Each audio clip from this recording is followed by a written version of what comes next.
विधान परिषदेच्या निवडणुकीबाबत सचिन नाईक यांनी पत्रकार परिषद घेतलेली आहे. यवतमाळ जिल्हा काँग्रेस कमिटीचे जिल्हाध्यक्ष सचिन नाईक यांनी गुरुवारी आयोजित पत्रकार परिषदेत यवतमाळ विधान परिषद निवडणुकीच्या संपूर्ण प्रक्रियेवर गंभीर प्रश्नचिन्ह उपस्थित करत पारदर्शकतेबाबत सखोल चौकशीची मागणी केली आहे. लोकशाही व्यवस्थेत निवडणूक ही मतदारांचा आपले मत व्यक्त करण्याचा आणि लोकप्रतिनिधी निवडण्याचा मूलभूत अधिकार प्रदान करणारी प्रक्रिया असताना कायद्यातील पळवाटाचा वापर करून मतदारांच्या या अधिकारावर गदा आणण्यात आल्याचा आरोप त्यांनी केला आहे. नाईक यांनी सांगितले की महाविकास आघाडीचे उमेदवार साहेबराव कांबळे यांनी 2 नामनिर्देशने अर्ज दाखल केले होते. त्यापैकी एक अर्ज 30 मे 2026 रोजी अपक्ष म्हणून तर दुसरा अर्ज 1 जून 2026 रोजी काँग्रेस पक्षाच्या अधिकृत एबी फॉर्मसह दाखल करण्यात आला होता. अपक्ष अर्ज सर्व बाबतीत योग्य आणि नियमबद्ध असताना काँग्रेसच्या एबी फॉर्मसह दाखल करण्यात आलेल्या अर्जामध्ये अनेक गंभीर त्रुटी असल्याचा दावा त्यांनी केला आहे. त्यांच्या म्हणण्यानुसार संबंधित अर्जामध्ये आवश्यक असलेल्या 10 अनुमोदकांची नावे नमूद असली तरी प्रत्यक्षात केवळ 7 अनुमोदकांच्या स्वाक्षऱ्या आहेत. तसेच रकाना क्रमांक 6 मधील दिनांक नमूद करण्यात आलेली नाही. अशा विविध त्रुटी त्यांनी काढल्या. नाईक यांनी पुढे सांगितले की 2 जून 2026 रोजी शिवसेना शिंदे गटचे उमेदवार दुष्यंत चतुर्वेदी यांनी साहेबराव कांबळे यांच्या नामनिर्देशन पत्रावर आक्षेप नोंदवला होता. मात्र निवडणूक निर्णय अधिकाऱ्यांनी तो आक्षेप फेटाळून लावला. विशेष म्हणजे आक्षेप फेटाळल्यानंतर श्री चतुर्वेदी यांनी कोणतीही सार्वजनिक भूमिका मांडली नाही किंवा पुढील कायदेशीर कारवाई केली नाही. याहून महत्वाचा मुद्दा म्हणजे श्री चतुर्वेदी यांना नामनिर्देशन अर्जातील त्रुटींची माहिती नेमकी कशी मिळाली असा सवालही काँग्रेसने उपस्थित केला आहे.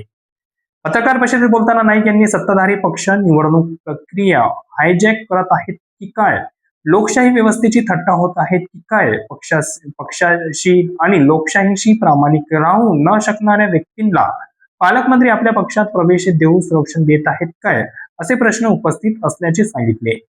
यवतमाळ विधान परिषद निवडणुकीबाबत नागरिकांमध्ये अनेक संभ्रम असून त्यांना सत्य परिस्थिती कळणे आवश्यक असल्याचेही त्यांनी नमूद केले.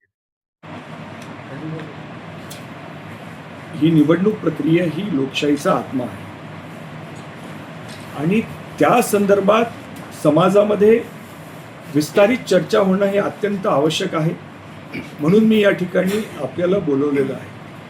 आणि ही चर्चा होत असताना काही बोटं आमच्याकडे जरी येत असतील तरी त्याची काही आम्हाला पर्वा नाही आहे. परंतु या देशाची लोकशाही ही सर्वपरी आहे आणि ती टिकली पाहिजे आणि त्याची व्यापक चर्चा ही समाजामध्ये झाली पाहिजे. म्हणून काही गोष्टी आपल्यासमोर आणण्यासाठी मी आज या ठिकाणी आपल्याला या पत्रकार परिषदेला बोलवलेलं आहे.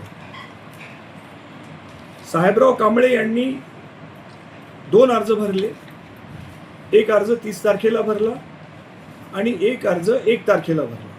ते दोन्ही अर्ज मी तुम्हाला आपल्याला या ठिकाणी मी आपल्याला पाठवलेले आहे. त्याच्या सर्टिफाईड कॉपी मी आपल्याला पाठवलेली आहे.